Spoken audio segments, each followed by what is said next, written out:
I'd like to speak about our relationship with Prabhupada, not only his direct disciples, but everyone's relationship with Prabhupada.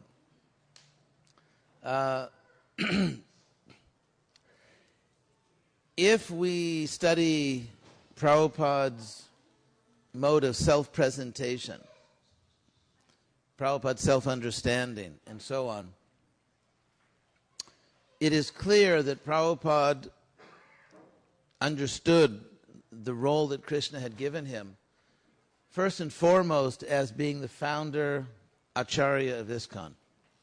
There was a famous incident in 1970 when some disciples, sort of the unwitting instruments of some of Prabhupada's godbrothers, you can read about this in the Prabhupada Lilamrita. This is conspired, and a book was published in which Prabhupada's name on the cover of the book was A.C. Bhaktivedanta Swami. They'd removed Prabhupada and Founder-Acharya.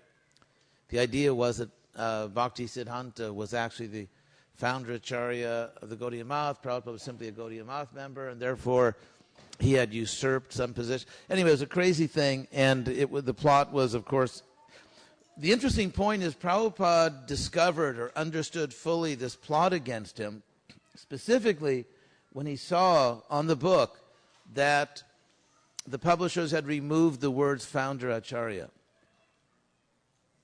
and Prabhupada. Similarly, if we look at letters that Prabhupada wrote to important people, dignitaries, leaders of government, cultural leaders, he would often say, allow me to introduce myself, I am the Founder-Acharya of ISKCON. I'm the Founder-Acharya of ISKCON. So Prabhupada is my personal Diksha Guru. But I think you'd be very hard-pressed to find a letter from Prabhupada presenting himself to important people saying, allow me to introduce myself, I am the Diksha Guru of ISKCON. Rather, he said, I'm the Founder-Acharya. And as we know from chapter 6 of the Nectar of Devotion, Prabhupada translating Rupa Goswami says that the duty of a devotee is to follow the path of the great acharyas under the guidance of a bona fide spiritual master. So Prabhupada there in the Nectar of Devotion makes a distinction between a bona fide guru and the great acharyas. And Prabhupada identified first and foremost with his role as the Founder-Acharya. In fact, if you take the trouble to, in the Veda base, which has been so kindly prepared for us by Prabhupada's followers, if you look at the Veda base, specifically the verse from Chaitanya Charitamrita, where Mahaprabhu, Lord Chaitanya himself, says, Jare dako tare koho Krishna upadesh, whomever you meet, speak to them Krishna's teachings. Jare dako, whomever you meet, tare koho, tell them Krishna upadesh, Krishna's teachings, and amara gyai, by my order, guru hoy, become a guru, and tare desh, save this land. Prabhupada, at least from what we have documented in the Veda base, Prabhupada quoted this verse approximately 200 times. Approximately 200 times. He cited this verse in morning classes, evening classes, morning walks, room conversations, press conferences, virtually in every type of venue, in every conceivable forum in which Prabhupada taught Krishna consciousness, he cited this verse. And if you study all approximately 200 citations, which I've done a few times, what you find is that Prabhupada, who was a brilliant teacher, always on message, as they say, there were a few very powerful, basic things that Prabhupada had to say about this verse. One of them was, as he said over and over and over again, it is not so difficult to become a guru. Prabhupada specifically realizing the highest esteem in which his disciples held him, Prabhupada was clearly concerned that his followers not be intimidated by that exalted position in the sense of thinking that I can't be a guru, because Prabhupada is a guru, and I'm obviously much less than Prabhupada, and therefore how can I be a guru? Prabhupada addressed this, what he perceived, I'm sure, as an issue, and said over and over and over again, do not think it is a very difficult thing. You simply have to repeat what Krishna said. Prabhupada, and now if you look at all the statements where Prabhupada talks about this, he does not make a distinction between Diksha Guru and Shiksha Guru. In fact, the greatest guru of all gurus, who is Lord Chaitanya himself, who is Krishna himself, did not become a Diksha Guru, but in fact became a Shiksha Guru. So to say that a Shiksha Guru is inferior, which Shastra explicitly denies, would be absurd, since Mahaprabhu is a Shiksha Guru. Now, the one time that I remember Prabhupada making a distinction, he was in Nairobi. He was addressing a group of Hindu businessmen, and he told them that because you're, basically very entangled in business, and you have to do so many things that may not, let's say, at least superficially convey the dignity of the guru. Therefore, he said it may not be, you may not be ready immediately to become a Diksha Guru, but that doesn't matter. And it was not because, and it was simply because of the fact that they were immersed in business. And the Diksha Guru should have a certain type of lifestyle, you could say, to sort of the dignity of the office. The reason I'm mentioning this is because probably the most powerful thing that Prabhupada said over and over and over and over again in explaining this verse, again, hundreds of times, is that if you are sincere, you will become a guru. And that goes for everyone. It's not about ashram. It's not about gender. It's not about pecking order. So Prabhupada said, if you can save your family, save your family. Better if you can save your community, save your, your state or your province, save the country, save the world. Just do the best you can. There's a verse in the Bhagavatam that says that just as birds fly as high as they can in the sky, so a Vaishnava preacher glorifies the Lord to the full extent of his or her realization and ability. Prabhupada's concern, and you can find this being stated dozens and dozens and dozens of times in every conceivable venue and forum, was not that we would become gurus and compete with him. Prabhupada's concern was that we would not become gurus. That was his fear. Because to actually become a guru, again, this has nothing to do with male, female, ashram. It's simply about coming to the conclusion that I will not lead a selfish life. I will not lead a selfish life. I will live for Prabhupada. I will live for Krishna. Now, as I often say, this is one of my, this is my stump speech, one of my sound bites, that ISKCON inevitably has gone through its growing pains. Inevitably, because, that's life. And so history, as some great philosophers like Hegel and others, they talked about dialectical understanding of history, which simply means that there's a status quo, a thesis. Things are just going on in a certain way. And then there are opposing forces. And then gradually these two combine into a new thing. So very roughly, if we look at the history of ISKCON, the history of Prabhupada's mission, you could say the early stage was very enthusiastic and immature. And by immature, I mean things like perhaps not giving proper attention to our children, perhaps not giving proper attention to marriage relationships, to our own physical health, to our emotional health. And I mean this not as a criticism, because the devotees were, I think, extraordinarily sincere. They really were trying to their utmost to do the right thing to serve Prabhupada, but we were simply very young. And so then you get that extreme. We sort of went to extremes of self-sacrifice and self-denial, often sacrificing our physical and emotional health, as it turned out.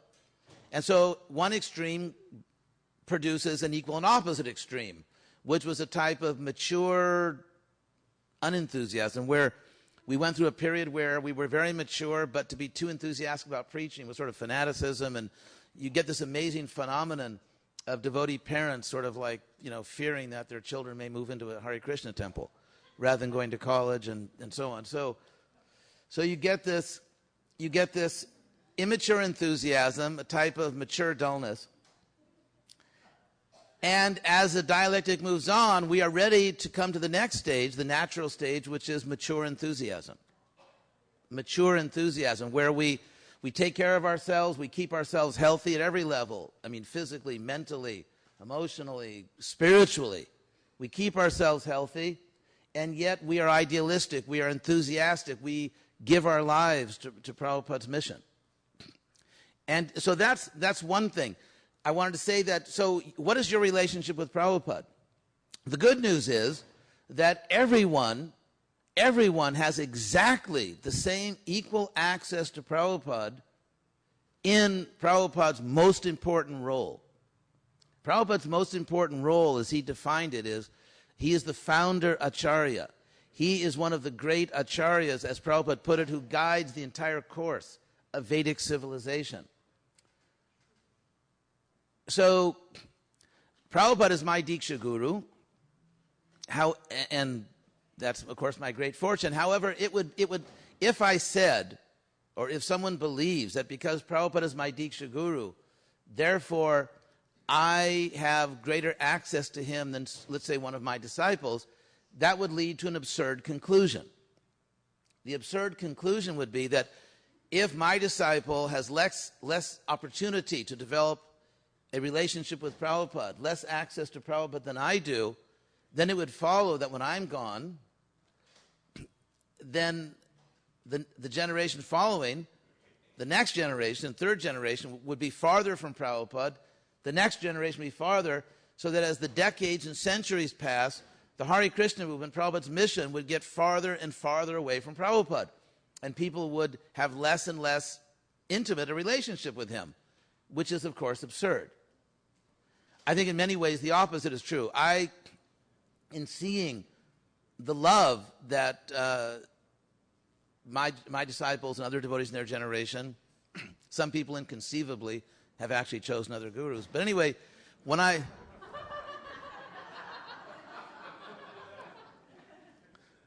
but in the true Vaishnava spirit, I forgive them. So,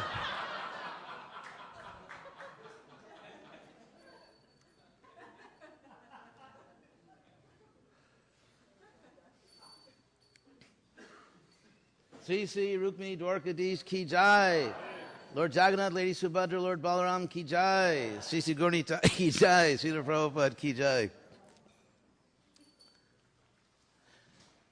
To use, I would like to cite here a sort of like not a reversal and version of one of Prabhupada's favorite analogies.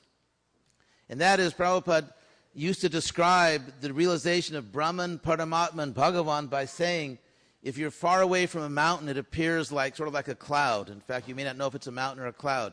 As you get closer, you see clearly it's a mountain. You see the contour and so on, a bit of the topography. When you're right on the mountain, you see all the details. This image actually can work also in another way. That when you're on the mountain, it may just look like a hill. And when you get a little farther away, you may detect that it's a mountain. When you get a mile or two away, you see that's a gigantic mountain. So I've seen in the love that my disciples have for Prabhupada, I sometimes think that because of their historical distance, which is of course material, because of their historical difference, in some ways, I can learn from them about Prabhupada. So, anyone who faithfully comes to Prabhupada, anyone who dedicates himself to Prabhupada has exactly the same opportunity to know Prabhupada, to love him. Prabhupada once wrote in a letter to a devotee in the temple where I joined in Berkeley that you are not seeing the real form of the Guru. You are seeing the external form. And he gave the example that the wind blows the clouds across the moon, and to us, it looks like the moon is flying through the clouds.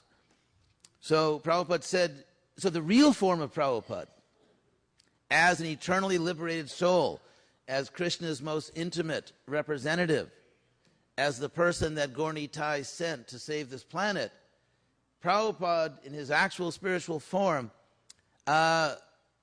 someone may be my disciple or my grand disciple. I actually have grand disciples now. I know I look extremely young, but I have grand disciples. So, Krishna.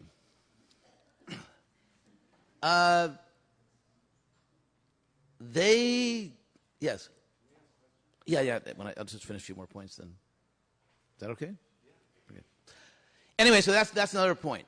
That everyone has equal access to Prabhupada as Gaur Nitai's greatest emissary, as the Founder-Acharya, which was his real concern. Prabhupada talked even during his lifetime of having other disciples initiate. But the Founder-Acharya, no one else is the Founder-Acharya, and no one else is qualified to be the Founder-Acharya. And whatever generation you are, wherever you are on the ISKCON totem pole, if you are faithful to Prabhupada, you have the same opportunity as anyone else in any generation to know Prabhupada, to receive his mercy, and to receive his empowerment. And thank you. As Elvis used to say, you're a great audience. So, and so the essence of getting Prabhupada's mercy, he makes it very clear. Krishna makes it clear. At the end of the Gita, Jayidang Paramanguhyam, Mad Bhakteshu Dasyati. This is the future tense. One who will explain this supreme secret among the devoted. And there are many people who are not yet in ISKCON who are naturally devoted to God. There's a flash mob of the Hallelujah. They did a flash mob of singing Hallelujah. And you see people deeply moved at this glorification of God. They may not have made the Govinda curve yet, but you can see their hearts are in the right place. They were practically moved to tears, and they were actually singing out that Lord of Lords, King of Kings, he shall reign forever and ever. That's devotion. These are not atheists. And so Krishna says, one who will teach this supreme knowledge among the devotees, or among the devoted, literally, what's what it says, among the devoted, bhakti mai parang kritva, having rendered the highest devotional service. So it's like they always say, if everything else fails, read the instructions. And Krishna clearly says here that one who will explain this in the future, talking about us, having rendered the highest devotional service, Mam eva aishati nasanchaya, without doubt will come to me alone. You won't go anywhere else but to Krishna. And then Krishna says, Nacha tasman manusheshu kaschin me priya kritama, which very literally means no one else but this person is most dear to me. No one but this person is most dear to me. Nacha tasman manusheshu kaschin me priya bhavitana chame bhuyo anyat priyataro bhuvi. And no one will ever be more dear to me in this world than that person. Prabhupada as the transparent via media, Prabhupada as the only absolutely pure soul. I mean, his guru also, of course, but in the contemporary scene, Prabhupada as the pure devotee. There's a range of meanings. Prabhupada, if you actually look at his teaching seriously, he gives high and low definitions of things. For example, there's a high and low definition of illicit sex. If you actually read what Prabhupada writes and go past the sort of the urban legends, a lot of the time, Prabhupada, of course, says that illicit sex means sex not for procreation. But there's a whole series of quotes. I compiled them, and obviously not for selfish purposes because I'm a sannyasi. But there is a series of quotes where Prabhupada clearly says illicit sex means sex outside of marriage. So there is a high and a low definition. There are quotes about guru where you've got, and there's a high and low definition of guru. of Uttamadikar, of all these different things. So, but Prabhupada, in the high definition, in the highest sense of the word, is a pure devotee. Prabhupada told Professor Stahl, all my disciples are pure devotees. We kind of just slide in under the wire there. But in the highest sense of pure devotee, it's Prabhupada. And Krishna says this is the highest service. Prabhupada embodies, personifies, reveals Krishna's dramatic climax in the Gita. The highest service, if you really want to surrender to Krishna, if you want to be dear to Krishna, if you want to be noticed by Krishna and his pure devotee Prabhupada, then you have to teach Krishna consciousness. You can do it in your own way. Everyone has their limitations. Everyone has their special abilities. Everyone has their unique, as we say, human condition. Whether it's financial, social, psychological, cultural, whatever. We're all unique. We all have our unique challenges. But everyone has to find the best possible way that he or she can take up this spirit and spread this movement. That's Prabhupada. And the last point I want to make is I personally never saw Prabhupada in my life when he was not trying to spread Krishna consciousness. He could be doing anything, be relaxing. And if you look at his life, it's so dynamic. There is no time. Since the moment Prabhupada met his guru and began to manifest his pastimes as a pure devotee, he was always very dynamically pushing forward. There was a time when he wanted to make a lot of money to finance wide preaching of his guru's movement. And he was tirelessly traveling all over India, tirelessly. He wasn't just an ordinary person, grihastha, doing business. He was inspired, he was tireless. And then when Krishna showed him that's not the way for you now, then he was tirelessly, writing back to Godhead, books. He practically had heat stroke in Delhi, going out and, in horrible temperatures, door to door, not being acknowledged or respected. He never stopped. He never stopped pushing. His life is continuous endeavor, continuous exertion, continuous dynamic energy. And then, of course, finally, Krishna revealed his real position. My last point here is that there cannot be a movement made up of people who are not individually moving. Each one of us has to be internally, in our own life, sort of a microcosmic Hare Krishna movement. We actually have to be advancing. Today, we should somehow or other try to chant our japa, that old nemesis of the modern practitioner. Every day we should try to do kirtan or japa in such a way that we advance, that we are moving, that my spiritual understanding today is not the same as it was yesterday or the day before, that I am personally moving. I am moving toward Krishna. And as Prabhupada said, for every step I take toward Krishna, he's taking several steps toward us. So when you get a group of people who individually are advancing, are realizing Krishna more and more, are feeling greater and greater enthusiasm, you put them all together, you get an unstoppable, irresistible force, which is the real Prabhupada Hare Krishna movement. Right here in Los Angeles, there's so many things Prabhupada said in Los Angeles to me. Once he gave a class, of course, to everybody. And he was joking, sort of, as I say, the truth is often told in jest. Because he knew that many of his disciples were very enthusiastically selling the books and not reading them. So Prabhupada said in the temple room, actually the old temple room, he was giving class and he said, so when you're selling books, if someone says to you, do you read these books?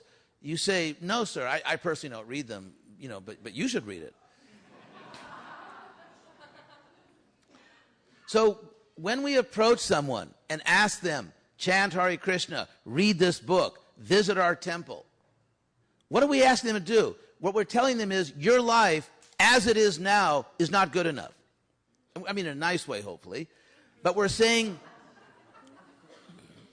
and of course, we don't use the K word, karmi. So, but we are telling people, wherever you are at now, wherever your life is now, you have to move forward. Are we doing that? Are we simply, let's say, in a holding pattern in our spiritual life? Did we sort of plateau, and it's kind of like, okay, I'm not really falling down seriously, and I may not be conquering the world, but life is good and past the pakoras.